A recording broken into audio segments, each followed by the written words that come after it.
Tarehe 2 mwezi wa 3 mwaka 2024, nikitumai kwamba mzima popote pale ulipo. Hujambo na karibu katika upeo wa TV47, na ikiwa ni TV47 Wikendi, ni kujuze yale ambayo yamejiri katika kaunti zote 47. Lakini kabla ya hayo, haya ndiyo yaliyo baadhi ya taarifa tulizokuandalia katika upeo wa TV47. Mtoto nilitupa kwa choo. Kweli tunakuja, tunaangalia, tunapata mtoto ako kwa choo. Msichana mwenye umri wa miaka 17 adaiwa kumuoa binamuye mwenye umri wa miaka 4 kwa kumtupa chooni Kolomani.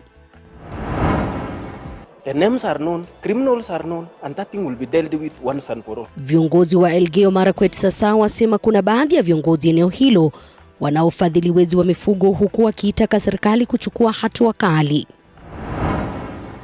Na viongozi na Wakenya kwa jumla wakashifu mpango wa serikali kuwatuma maafisa wa polisi 1000 nchini Haiti.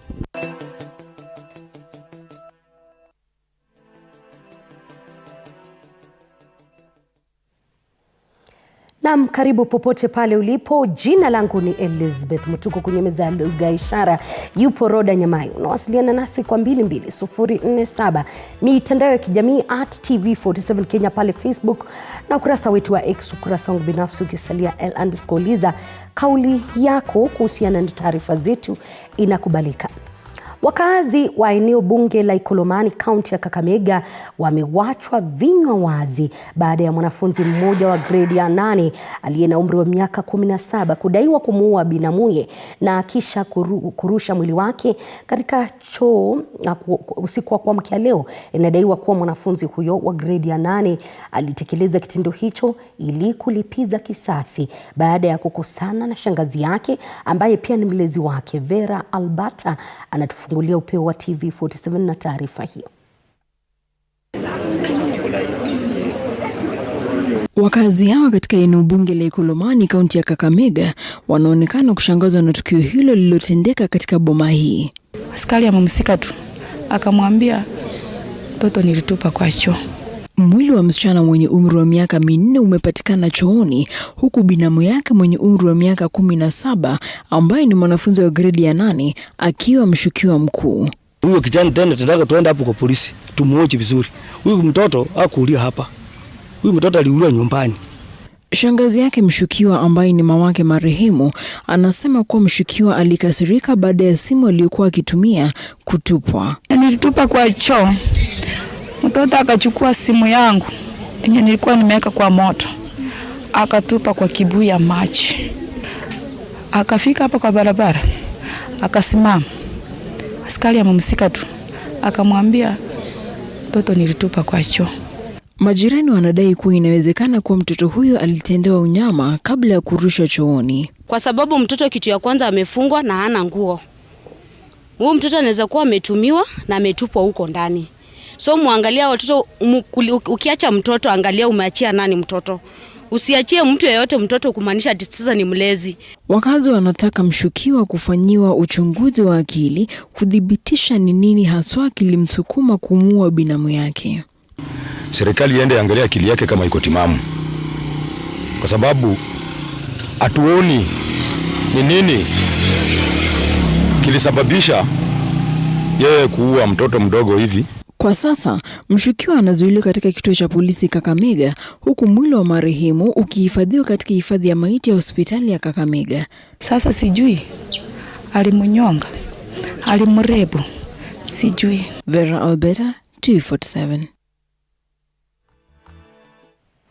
Namna kwingineko ni kwa mpango wa serikali wa kuwatuma maafisa wa polisi 1000 nchini Haiti kukabiliana na majangili umeendelea kuibua hisia mseto, baadhi ya viongozi na Wakenya kwa jumla wakipinga mpango huo. Haya yanajiri hiyo ama siku moja tu baada ya Rais William Ruto kutia saini mkataba na Haiti, hatua sasa inayopiga jeki mpango huo. Na sasa kikosi cha Kenya kitaongoza kikosi cha mataifa cha usalama kurejesha utulivu katika taifa hilo la Caribbean. Haiti imekumbwa na ghasia za magenge kwa miongo miwili ama miongo kadhaa, lakini wimbi la ukatili liliongezeka baada ya mauaji ya Rais Jovenel Moise mwezi Julai mwaka 2021. Paul Kirobi na ukito wa taarifa hiyo. Maafisa wa polisi wa Kenya wakiwa tayari wameanza kujiandaa kwa safari ya kuelekea nchini Haiti kukabiliana na majangili. Hatua ya Rais William Ruto kutia saini mkataba na serikali ya Haiti imeibua hisia mseto humu nchini, huku aliyekuwa waziri wa ulinzi Eugene Wamalwa akitia doa mpango huo. Eugene anasema kwamba taifa linashuhudia utovu wa usalama na maafisa wa polisi wangeelekezwa kwa hilo badala ya Haiti. Naye mbunge wa Bumula Wamboka Wanami akizungumza eneo bunge la Tongaren katika kaunti ya Bungoma ameitaka serikali ya Kenya kwanza kuheshimu uamuzi wa mahakama na kutowapeleka maafisa wa polisi Haiti. It is the only way we are going to build a government. Na huko Haiti kumewaka moto. Sisi hapa Kenya tuko na insecurity mingi. Watu wetu wanauawa Baringo, hata hapa kwetu hapa nyumbani iko insecurity. Hapa iko insecurity ama iko. Sasa sisi tunataka polisi wabaki hapa Kenya wafanye kazi yetu. Hapo jana, Rais Ruto alihakikishia jamii ya Umoja wa Kimataifa kwamba serikali ya Kenya ina uwezo wa kushirikiana katika safari hiyo ili kurejesha amani nchini Haiti. And I ask members of the international community that we owe it to the children in Haiti that have no peace, to the women in Haiti that experience violence, and to fellow humankind that have no security.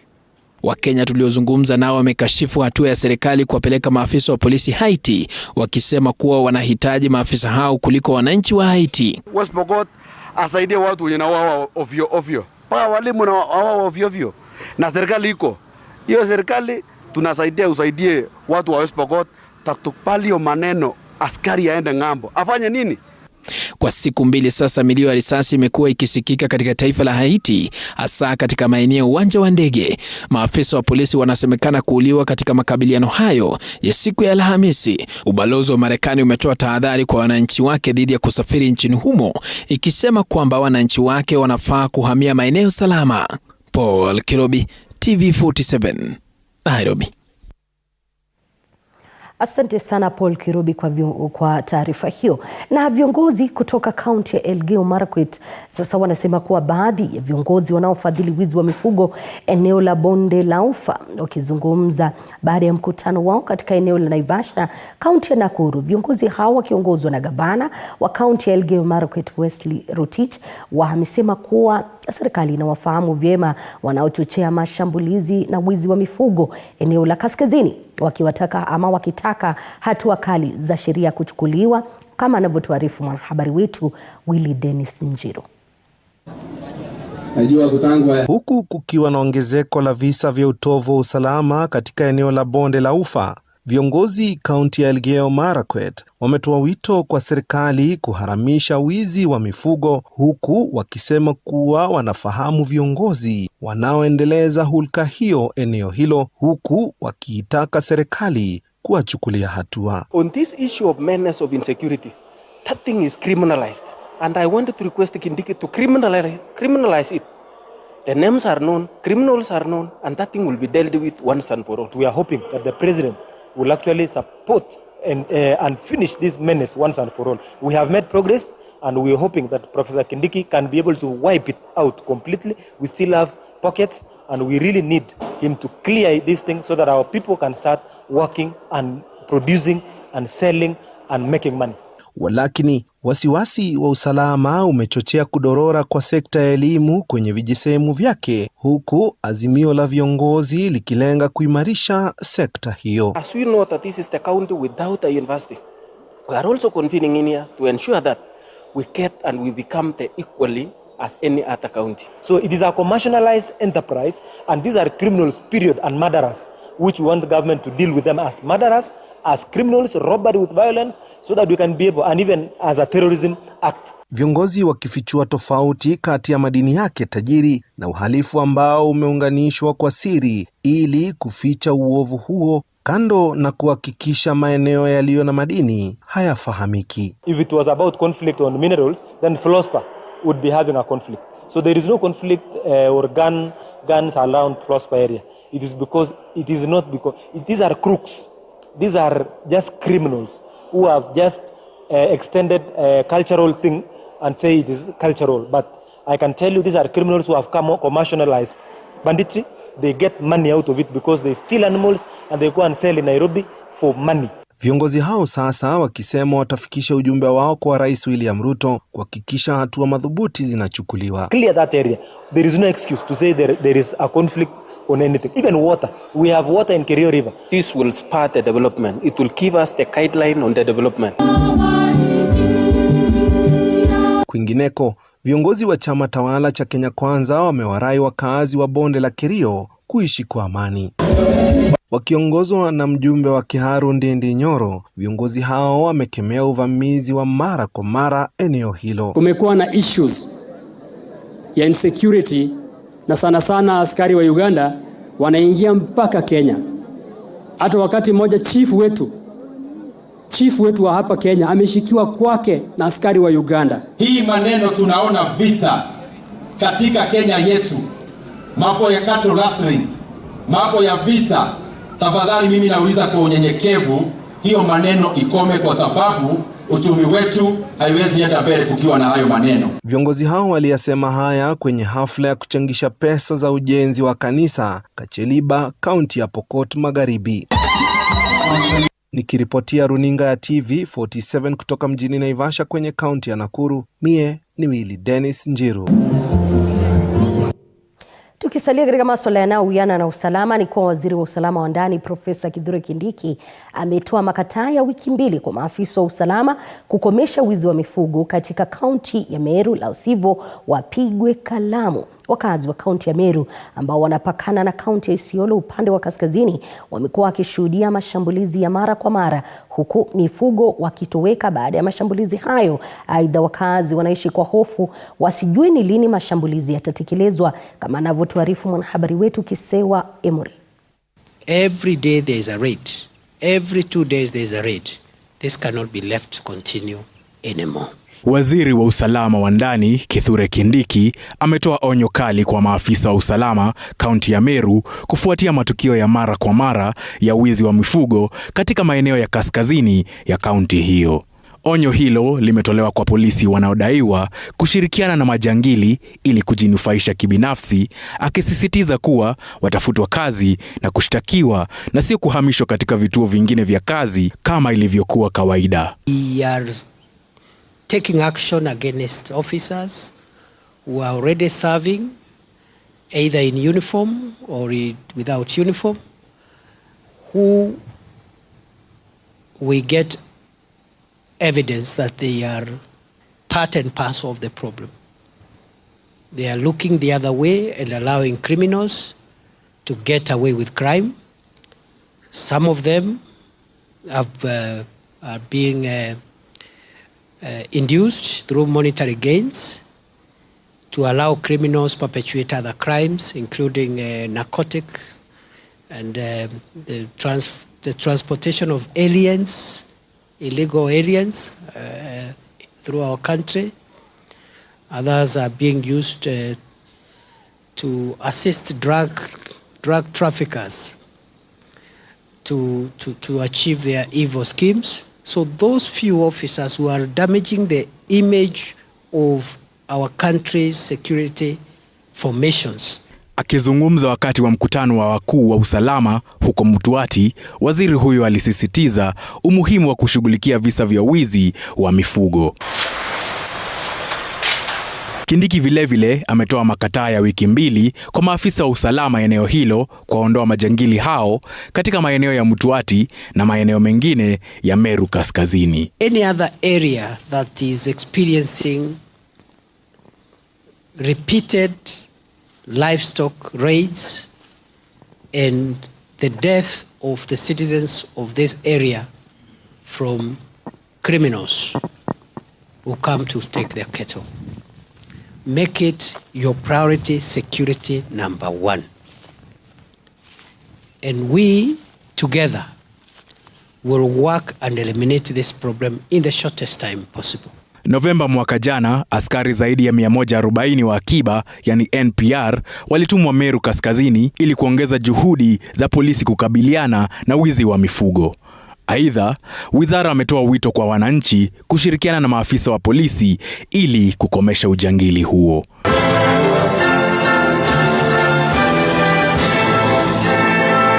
Kesewa Emory, TV47. Asante sana Emory kwa taarifa hiyo. Namna ikiwa imesalia siku moja tu kabla ya madaktari nchini kuanza mgomo wao wa kitaifa, katibu mkuu wa muungano wa wauguzi nchini Seth Panyako amesema wauguzi pia wataungana na madaktari katika mgomo huo iwapo afisa aliyemjeruhi katibu wa muungano wa madaktari nchini KMPDU Davji Atela hatachukuliwa hatua za kisheria. Mwanahabari wetu Elizabeth Atieno na ukito wa taarifa hiyo. Kufikia siku ya Jumatatu wiki ijayo, huenda Wakenya wakahangaika kupokea huduma za afya baada ya madaktari kutoka kaunti mbalimbali nchini kutishia kuanza mgomo rasmi. Na ole wako iwapo unafikiria kuwa utapokea huduma za afya kwa hospitali za kibinafsi, kwani madaktari kutoka eneo la kati wamesisitiza kuwa mgomo huo hautaathiri tu hospitali za umma bali hata zile za kibinafsi. We know so well that if we stop services at public institutions and then we leave private institutions, those with money will go to the private institutions. For this suffering to be reduced, then we must stop services in both the public and the private institutions. Mwenyekiti wa muungano wa wauguzi nchini Seth Panyako anadai kuwa hatua ya polisi kumjeruhi daktari Davji siku ya Alhamisi ni njama fiche ya kuwanyamazisha wafanyikazi dhidi ya kupigania haki yao, na kusema kuwa muungano wa wauguzi upo tayari kuungana na ule wa madaktari kuhakikisha kuwa polisi aliyetekeleza mashambulizi hayo anachukuliwa hatua ya kisheria. And therefore want to tell the President and the Inspector General of Police to immediately ensure that the police officer who attempted to assassinate Dr. Atela is arraigned, is disciplined, and is taken to court and is fired from the service. If that does not happen, as the nurses of this country, we are going to join the doctors in protecting the rights of the Kenyan workers. The culprit ought to face justice, and IG Koome and CS Kindiki to resign for failure to instill work ethos in the service. Aidha, Panyako amemtaka waziri wa afya Susan Nakhumicha kujitokeza wazi kuhusiana na swala hilo, huku akitilia shaka kuyumbishwa kwa swala la bima ya afya nchini, ikiwemo kusambaratishwa kwa bima ya Edu Afya, kauli iliyoungwa mkono na muungano wa madaktari kutoka eneo la kati wanaolalamikia ushuru wa juu. Kwa hivyo sisi tunataka waziri wa afya ambaye ni Nakhumicha ujitokelezee leo hii, uambie dunia msimamo wako ni upi kwa haya madhara ambao daktari Atela alipata. National Social Health Insurance Fund has been taken over by private entities who wants to make money on the dying Kenyans. Wito sasa umetolewa kwa serikali ya kitaifa kupitia Wizara ya Fedha kufanya hima na kutoa fedha zinazohitajika kuwaajiri wahudumu hao wa afya. And we worked on a budget. Every year there was money that was set aside for the doctors and for the nurses to do the internship. Now with the current government, it appears it has an intention to actually remove internship for doctors and for nurses. We are not going to allow that. Madaktari wamelalamikia uhaba wa wahudumu wa afya nchini na hivyo basi kutaka kuajiriwa kwa wanagenzi 1215 waliohitimu. Ikumbuke kuwa taifa la Kenya lina madaktari 5680 pekee, ambayo ni chini ya pendekezo la shirika la afya duniani ya daktari mmoja kuhudumia angalau wagonjwa 1000. Elizabeth Atieno, TV47. Kazi safi Elizabeth Atieno. Na viongozi wa kaunti ya Lamu wameomba kuhakikisha usalama unadumu ili kuendelea kuwavutia wawekezaji eneo hilo. Mkuu wa mawaziri Musalia Mudavadi ambaye yupo katika ziara ya kisiwa hicho kwa siku 3 amesisitiza haja ya kuhakikisha usalama unaboreshwa kaunti ya Lamu kuwavutia wawekezaji zaidi. Sheila Chelangat na mengi zaidi. Swala la usalama kisiwani Lamu liliwatatiza wengi mwaka uliopita. Wakazi maeneo ya salama na juhudi wakilazimika kutoroka makwao kutokana na ongezeko la visa vya mashambulizi ya kigaidi. Hili likipelekea kuongezwa kwa vituo vya usalama eneo hili, na katika siku yake ya pili kwenye ziara ya kisiwa hicho, mkuu wa mawaziri Musalia Mudavadi ametilia mkazo kuboreshwa kwa usalama eneo hili. Tumeona hali ya utulivu na hali ya amani ambayo haijawahi kuonekana kwa muda mrefu. Tunataka iwe na nafasi ya kuhakikisha itachangia vilivyo kwa uchumi wa Kenya na uchumi wa wakaaji wa Lamu. Kadhalika, Mudavadi amewataka viongozi kuhakikisha kuwa Lamu inazidi kuwavutia wawekezaji. Wale wanataka kuweka factories za korosho hapa, na haya ni mambo mazuri ambayo tunaanza kuona kwa kaunti ya Lamu. Kwa hivyo mimi ni kuwasihi tu kwamba tukiwa hapa kama Wakenya, nyinyi ndio front line yetu, nyinyi ndio wale mtatusimamia mbele ili eneo hii tubadilishe kabisa, lakini la muhimu tuwe na utulivu na hali ya amani, ndio haya yote ambayo tunazungumza yatendeke. Tulipokuwa tukitafuta nafasi ya kuja hapa Lamu, tuliambiwa kwamba karibu ndege zote hakuna nafasi mpaka labda kati ya wiki ambayo inakuja. Yaani kuonyesha kwamba kuna watalii wengi na watu wengi ambao sasa wanaanza kurudi kuvutiwa kutembelea Lamu, na hilo ni jambo la muhimu na la kufurahisha.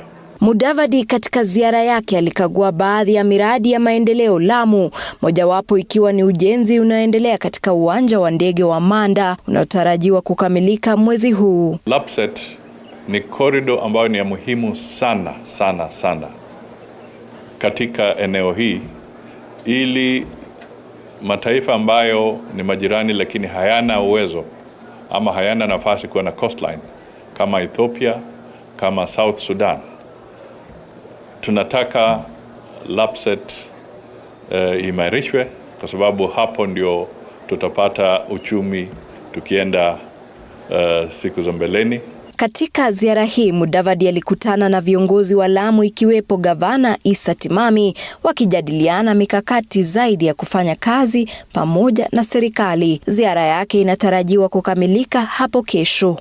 Sheila Chelangat, runinga ya TV47.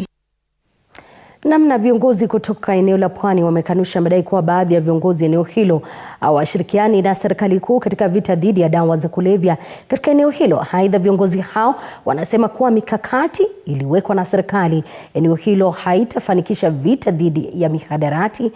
Anastasia Mukabi na uketu wa taarifa hiyo. Siku chache zilizopita, naibu rais Rigathi Gachagua aliwakashifu baadhi ya viongozi kutoka kaunti ya Mombasa kwa kile alisema ni kutoshirikiana katika vita dhidi ya dawa za kulevya eneo la Pwani. Sasa viongozi wa Pwani wamejitokeza kujitenga na matamshi ya Rigathi, wakiongozwa na Gavana Abdulswamad Sharif Nassir, sema kuwa serikali inatumia mbinu ya kisiasa na kuwa lengo la serikali si kumaliza dawa za kulevya Pwani. Serikali kuu mumeshindwa na janga hili. Muna wazee wa mitaa, muna mabalozi, muna maaskari, muna kila aina ya njia ya kuweza kupata intelligence. Telling you now, fanyeni muwashike, tena muwaparade mbele ya umma wa watu wote wa Mombasa ya kwa hawa ndio madawa kulevya wenye kuyafanya, hawa ndio tuliowashika. Viongozi hao wametoa wito kwa serikali kuhusisha viongozi wote katika vita dhidi ya dawa za kulevya. Kuna security operator yoyote ambaye hajui drugs zauzwa wapi? Kwa kila area.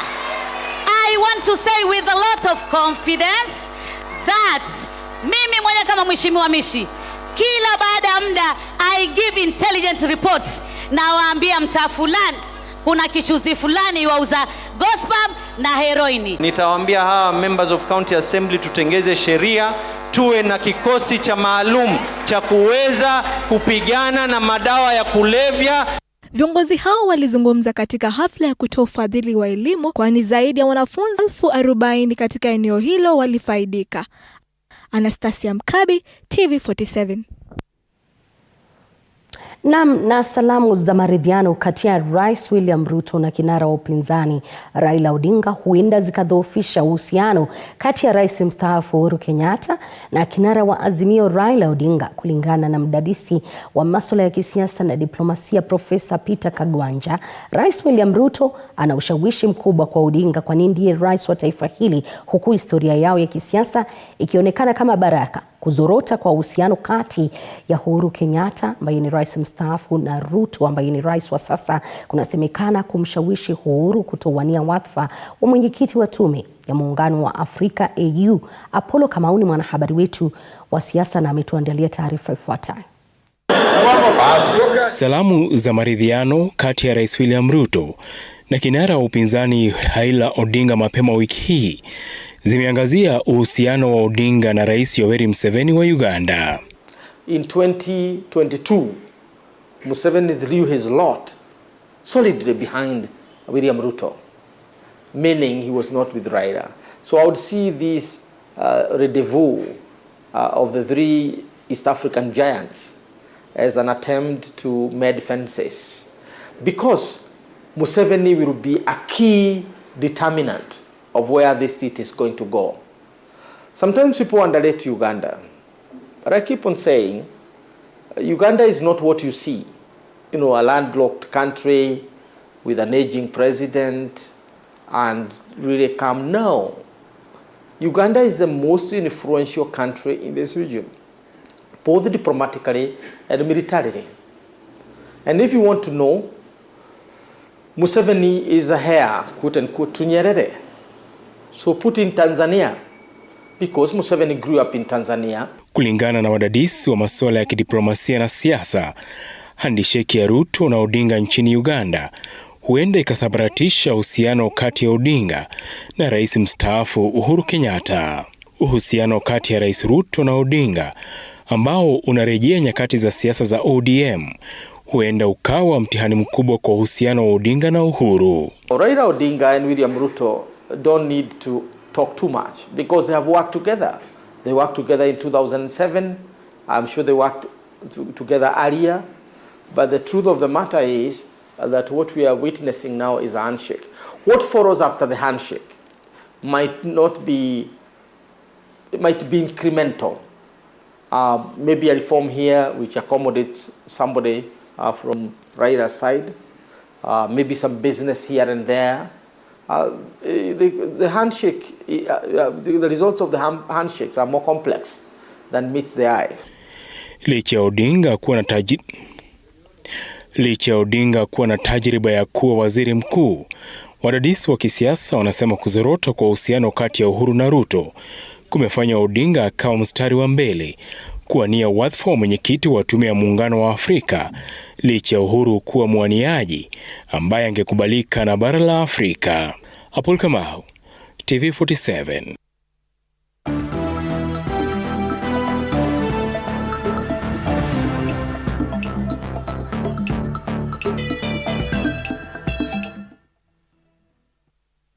Michezoni ni kuwa Naivas FC walichabanga Migori Youth FC mabao 0 kwenye mechi ya ligi kuu ya NSL iliyochezwa ugani Machakos mapema leo. Benjamin Murimi alifungua ukurasa kwa bao katika dakika 23, huku Robert Karisa akifunga bao la pili kabla ya mapumziko, nao Joakim Ocheng na David Orem wakifunga katika kipindi cha pili na kusaidia Naivas kujinyakulia ushindi. Kita kwanza siwezi panisha vijana wangu kama siwezi walaumu. Football ni hivyo. Sasa hii lazima tuchukue kama ka wake up call. Jumali tuko bado tuko pabaya. So nichukue kama wake up call, tuangalie makosa zetu ndogo ndogo tumefanya. Jo timu nzuri imetufunga, si timu mbaya. Lakini wametufunga makosa zetu. Sasa kwa tulemea. Makosa zetu tumefanya wakatupanish nazo. Bado nafasi iko. Si ni game ya pili second leg. Bado nafasi iko. Tena kubwa sana. So ni siku kujipanga tu. Vijana bado ni wale wengi wachache wameingia. Team bado ni wale bado tuko hapo, si ndio tulikuwa makocha la season. Sasa amekuja saa hizi. So bado tuna matarajio tutameza pale this time si playoff. 1 ama 2 direct. Hiyo ndio tunawakia bado na tutapigania hiyo bado. Baada akili iko hapo, haijatoka. Ilikuwa lazima jia nini? For the last 2 games tumecheza tujashinda, tulikuwa point moja. Na wachezaji wako na iga ya kushinda. Kabla kuja wa settle kuna watesho kalikuwa, but baada ya kupata bao ya kwanza pressure hiyo ikapotea. Tukaja tukamakinika, tukatulia kwa game na tukikaa kwa game na kuweza kufunga mabao. Juu hata ukiangalia bado first 15 minutes ifangalau tulikuwa tumefunga bao 2 ama 3. But pressure and tension kidogo ilikuja, but kitu poa ni the more ilienda the more composure tulikuja tukua nayo na tukaweza kuingia vizuri sana kwa game. Second leg tulianza vibaya, tukaanza vizuri. Wewe tulianza na draw. Tukijaribu kuangalia fixture second leg tuko second last. Kwa nini tuko second last? Majority ya teams zilishinda game zao za kwanza. Sisi tulidraw. ambapo tulikuwa tuangalie table ya first leg tuko number 1, tunakuja tunaangalia second leg vile tuko second last hapo. Kwa hiyo ilikuwa ni muhimu sana kwetu tufightie hii victoria leo, at least to keep kwa pace na zile timu zitakuwa number 1 ama turudi kwa pale number 1 base na fixture second leg. Kwingineko ni kuwa bingwa duniani na mshikilizi wa rekodi Faith Kipyegon alitawazwa kama mwanaspoti bora wa kike katika tuzo za Soya zilizofanyika katika jumba la mikutano la KICC jijini Nairobi jana usiku. Kwa upande wa wanaume, mwenda zake Kelvin Kiptum alituzwa kama mwanaspoti bora wa mwaka 2023. Kikosi cha raga cha Kabras kilinyakua taji la timu bora upande wa wanaume, na hiyo timu ya michezo ya mchezo wa vikapu ya 3x3 ikishinda taji la kila wanawake. Taji la kocha bora ilimwendea Evelyn Kedongo.